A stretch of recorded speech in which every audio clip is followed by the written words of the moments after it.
አክብሮታዊ ሰላምታችን በያላችሁበት ሁሉ ይድረሳችሁ። ቲክቫህ ኢትዮጵያ ቤተሰቦች ለሰዓቱ ከምናስደምጣችሁ አበይት የቲክቫህ ኢትዮጵያ መረጃዎቻችን መካከል ከቴዎድሮስ ካሳሁን ቴዲ አፍሮ አዲሱ አልበም መውጣት በኋላ ከአርቲስቱ ጋር የሚሰሩ የታሰሩ ሰዎች ቁጥር 7 ደርሷል ሲል የአርቲስቱ ባልደረባ ተናገረም። ከጉዳዩ ጋር ተያይዞ ፖሊስ ለጊዜው በፍርድ ቤት ተይዞ ባለ ጉዳይ ላይ መረጃ ለመስጠት አልችልም ብሏል። ተጨማሪ መረጃ ይዘናል። የንግድ መገናኛ ብዙሃን አገልግሎት ሰጪዎች የመገናኛ ብዙሃን መረጃዎቻቸውን እንዲያስገቡ የኢትዮጵያ መገናኛ ብዙሃን ባለስልጣን ጥሪ ያቀረበ።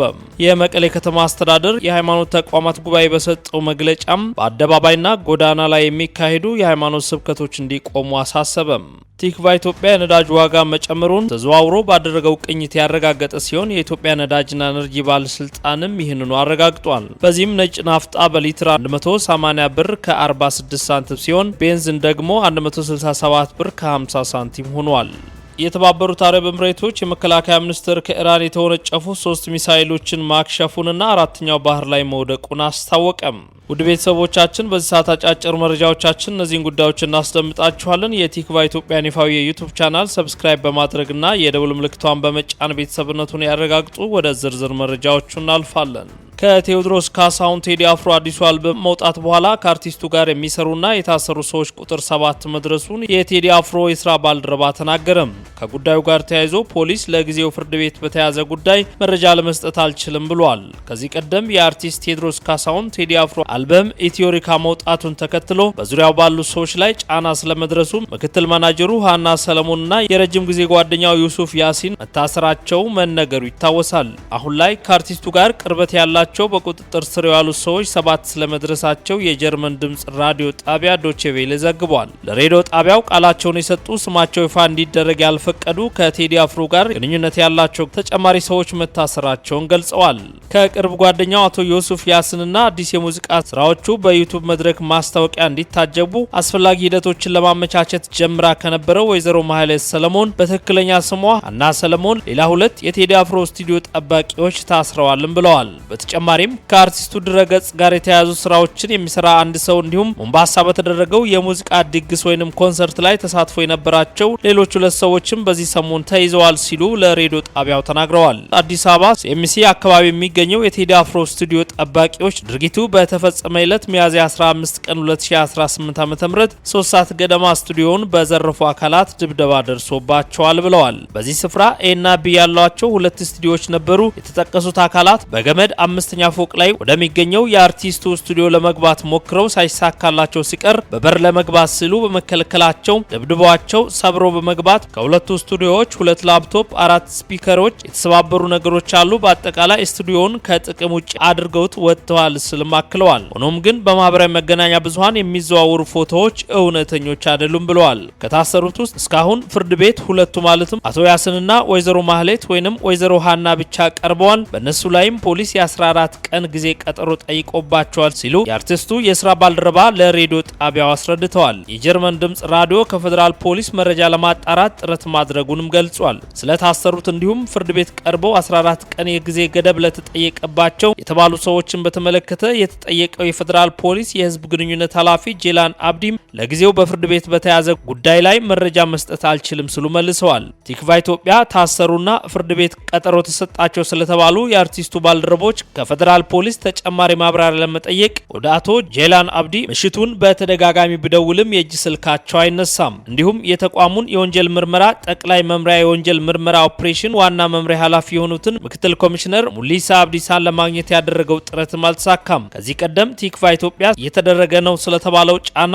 ያነጋገራቸው የፌደራል ፖሊስ የወንጀል ምርመራ ጠቅላይ መምሪያ የወንጀል ምርመራ ኦፕሬሽን ዋና መምሪያ ኃላፊ ምክትል ኮሚሽነር ሙሊሳ አብዲሳ የፌደራል ፖሊስ እንደዚህ አይነት ውንብድና አይሰራም፣ ስብዕናውም አይደለም፣ የሚሰራው በህግና በህግ ብቻ ነው ሲሉ መልሰዋል። በእነዚህ ኦፕሬሽኖች ውስጥ ከነሱ ወይንም ከቴዲ አፍሮ ጋር የሚገናኙ እኛ ያደረግነው ነገር የለም። ቴዲ አፍሮ የኢትዮጵያ ፌደራል ፖሊስ ተጠርጣሪ እንዳልሆነ፣ በሱም ላይ ምንም አይነት ምርመራ እንዳልተደረገ፣ የምርመራ ስራ እንዳልተሰራ እንዲሁም ከሱ ጋር የሚገናኝ ጥቆማ ለፌደራል ፖሊስ እንዳልደረሰውና ፌደራል ፖሊስ እሱ ላይ አንድም ነገር እንዳላደረገ ህዝቡም ይሄን እንዲያውቅ ነበር የገለጹት። እሱ አርቲስት ነው፣ ሙዚቃ አውጥቷል፣ ቤቱ ነው ያለው፣ በስርዓት እየኖረ ነው ያለው፣ ያለው በሱ ላይ የተደረገ ምንም አይነት ነገር የለም። የሙዚቃ መሳሪያው ተወሰደ ተብሎ የተወራው ውሸት ነው። ፎቶው ኤአይ ነው ሲሉ ገልጸው ሌላ የፖለቲካ ፍላጎት ያላቸው እሱን መጠቀሚያ ለማድረግ እየሰሩ ነው ብለው ነበር። አርቲስት ቴዎድሮስ ካሳሁን ቴዲ አፍሮ ከአልበሙ መውጣት ጋር ተያይዞ እስካሁን የተነሱ ስላሉት ጉዳዮች በይፋ በማኔጅመንት ክፍሉ በኩል የሰጠው ማብራሪያ የሌለ ሲሆን የሚሰጥ ከሆነ ተከታትለን የምናቀርብ ይሆናል። የንግድ መገናኛ ብዙሃን አገልግሎት ሰጪዎች የመገናኛ ብዙሃን መረጃዎቻቸውን እንዲያስገቡ የኢትዮጵያ መገናኛ ብዙሃን ባለስልጣን ጥሪ ያቀረበ። የኢትዮጵያ መገናኛ ባለስልጣን በላከልን መልእክት ተቋማችን ለመገናኛ ብዙሃን ፈጣን፣ ግልጽና ዘመናዊ አገልግሎት ለመስጠት የሚያስችለውን የዲጂታላይዜሽን ስራ በይፋ ጀምሯል ብሏል። ይህንን አዲስ ዲጂታል ስርዓት ሙሉ በሙሉ ወደ ስራ ለማስገባት የተሟላ የተቋማት መረጃ በሲስተም ውስጥ ማካተት አለበትም ሲል ገልጿል። ባለስልጣን መስሪያ ቤቱ ቀደም ሲል ደጋግሞ ደብዳቤ መላኩን አመልክቶ ሁሉም የንግድ ብሮድካስት ባለፈቃዶች የሚጠበቅባቸው መረጃ ማሟላት እንዳለባቸውም አመላክቷል። የሚፈለጉ ቁልፍ መረጃዎች በአዋጅ ቁጥር 11238/2013 መሰረት የተቋሙ ስራ አስኪያጅ፣ ኤዲተር፣ ባለቤትና የፕሮግራሙ ኃላፊ ለውጥ ከተደረገ ማስረጃው፣ የድርጅቱ አጠቃላይ እንቅስቃሴ የሚመለከተውን የስራ ክንውን ሪፖርት፣ የጣቢያው የፋይናንስ ምንጭ ማስረጃ፣ አመታዊ የወጪ ገቢ ሪፖርት ወዘተ ናቸው። ማንኛውም መገናኛ ብዙሃን አገልግሎት ባለፈቃድ የተጠየቁትን መረጃዎች አሟልቶ እስከ ሚያዝያ 29 2018 ዓ.ም ድረስ እንዲያቀርቡልን እንጠይቃለን ሲልም ጥሪውን አቅርበዋል። የመቀሌ ከተማ የሃይማኖት ተቋማት ጉባኤ በሰጠው ጋዜጣዊ መግለጫ በአደባባይና ጎዳና ላይ የሚካሄዱ የሃይማኖት ስብከቶች እንዲቆሙ አሳስቧል። ጉባኤው በመቀሌ አደባባዮችና ጎዳናዎች ላይ ከተለመደው ባፈነገጠ መልኩ በድምጽ ማጓያ የተደገፉ የሃይማኖት ስብከቶች እየታዩ መሆኑን ጠቅሶ ተፈናቃዮች ቀያቸውን ለቀው በስቃይ ባሉበትና ህዝቡ በከባድ ችግር ውስጥ በተዘፈቀበት ሁኔታ በሃይማኖት ሽፋን ሰላምን የሚያውኩ አካላት አደብ መግዛት እንዳለባቸው በአጽንኦት ገልጸዋል። ህዝቡና ተሽከርካሪው በብዛት የሚንቀሳቀስባቸው ቦታዎች ከህዝቡ ፈቃድ ውጪ በድምጽ ማጓያ የሚካሄድ ስብከት መቆም እንዳለበትም አሳስቧል። በተለያዩ አማኞች መኖሪያና የአምልኮ ቦታዎች ድንጋይ የመወርወር፣ በመጥፎ ቃላት የማንቋሸሽና አካል የማጉደል ተግባራት እንዳሉና ይህን ከጅምሩ ስርዓት ማስያዝ እንደሚገባም አሳስበዋል። ማንኛውም ሰው በሚከተለው ሃይማኖት ምክንያት ሊሰደብና ለአካል ጉዳት መዳረግ ሃይማኖትን የሚጻረር ተግባር በመሆኑ አንዱ የሌላውን ክብርና እሴት ከሚጎዳ ስብከት መቆጠብ እንዳለበትና ህዝቡ ካለበት ተደራራቢ ፈተና አንጻር በሃይማኖት ሽፋን ሌላ መከራ መጋበዝ እንደማይገባ መክረዋል። ይህ የሃይማኖት ተቋማት ጉባኤ የኦርቶዶክስ ተዋሕዶ፣ የእስልምና፣ የካቶሊክና የወንጌላውያን አማኞች ያወጡት መግለጫ ነው።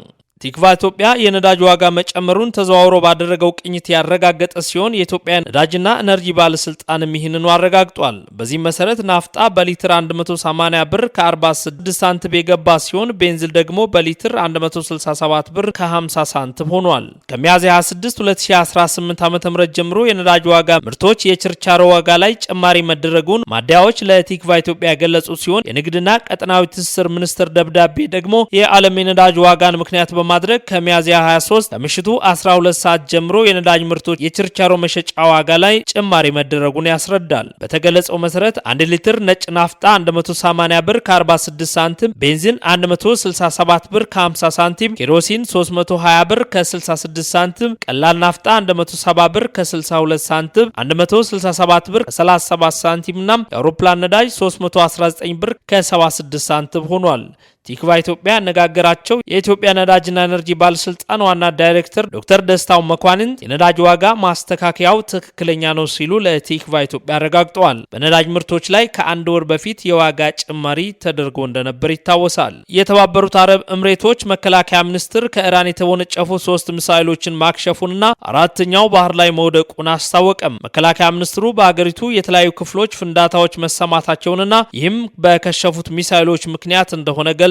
ሚኒስትሩ ይህንን ያለው የሀገሪቱ የአደጋ ጊዜ አስተዳደር ባለስልጣን ለተወነጨፉ ሚሳይሎች ምላሽ የተሰጠ መሆኑን ካሳወቀ በኋላ ነው። ባለስልጣኑ የሀገሪቱ ዜጎች ደህንነቱ የተጠበቀ ስፍራ ውስጥ እንዲቆዩ ማሳሰቢያ አስተላልፎ ነበር። እስካሁንም ኢራን ስለ ጥቃቱ አስተያየት አልሰጠችም። በአሜሪካና በእስራኤል ጦርነት የተከፈተባት አረብ ኤምሬቶችን ጨምሮ የባህረ ሰላጤውን ሀገራት በማጥቃት አጸፋ ስትሰጥ ቆይታለች። ከአሜሪካ ጋር ከተደረሰው የተኩስ አቁም ስምምነት በኋላ ግን ጥቃቶችም ረግበው ነበር። አሁን ላይ አሜሪካ በኢራን በተዘጋው ሆርሙዝ ሰርጥ በኩል የሚጓዙ መርከቦችን እንደምታጅብ አስታውቃለች። ይህ የአሜሪካ ውሳኔ ከተሰማ በኋላ ነው ኤምሬቶች ላይ ጥቃት የፈጸመው ሲል የዘገበው ቢቢሲ ነው። ውድ የቲክቫህ ኢትዮጵያ ቤተሰቦች ለእሳቱ ያዘጋጀንላችሁ አጫጭር መረጃዎችን ይመስሉ ነበር።